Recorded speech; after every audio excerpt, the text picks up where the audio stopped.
directeur général du CHUM là, depuis 3 ans, qui est un grand hôpital universitaire, comme chacun le sait, à Montréal, qui regroupe l'Hôtel-Dieu, Notre-Dame et Saint-Luc.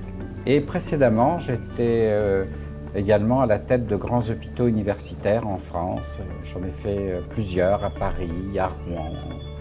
Voilà.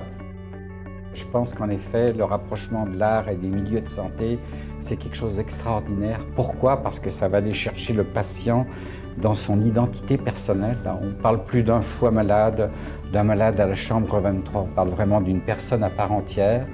Et cette rencontre avec les artistes, c'est vraiment quelque chose qui décloisonne. C'est définitivement un autre regard sur l'hôpital. Alors moi, cette histoire-là, elle a démarré il y a plus de 30 ans, j'ose à peine le dire.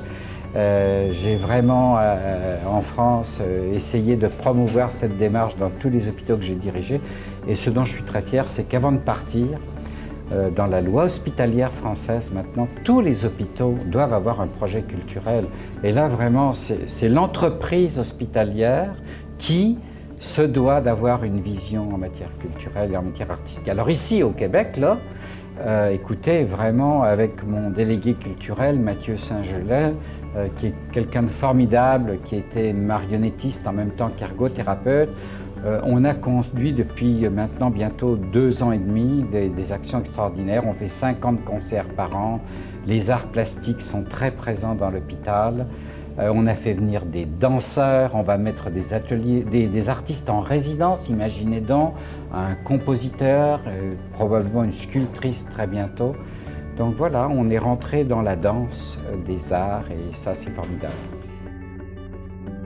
Alors ça, je suis absolument convaincu que pour tous nos personnels, il y a un apport extraordinaire. Parce que c'est quand même un métier difficile, la proximité du patient. Là, on pense à des infirmières, ce sont des métiers avec une charge émotionnelle importante.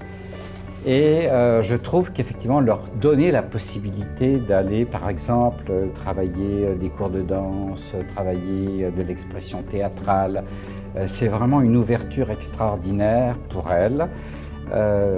L'expérience prouve d'ailleurs que réconcilier la place du corps, par exemple, à l'hôpital, et puis la dimension spirituelle, c'est quelque chose de très très important. Donc oui, je pense qu'il y a un apport direct à la fois en termes de reconnaissance, c'est-à-dire qu'on n'est pas seulement un professionnel, on est un individu qui a une qualité de vie personnelle, mais au-delà de ça, je crois que c'est une forme d'épanouissement très très important. Alors je pense que la rencontre entre ce milieu des artistes et le milieu des professionnels de santé, il est extraordinairement fécond. Je dirais que tout chef d'entreprise a vraiment besoin de réenchanter son milieu. Et c'est peut-être encore plus vrai dans des milieux qui ne sont pas proches, comme l'est un hôpital, véritablement des patients. Imaginez une usine de production là, qui produit des automobiles, par exemple. Mais écoutez, il faut aller chercher un supplément d'âme.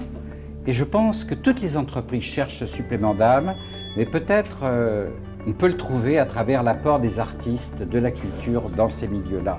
Donc c'est de réinventer, de réenchanter le milieu. Et je crois que vraiment il y aura des retombées d'abord pour les personnels de ces entreprises, mais pour l'entreprise elle-même, j'en suis convaincu. C'est un réenchantement.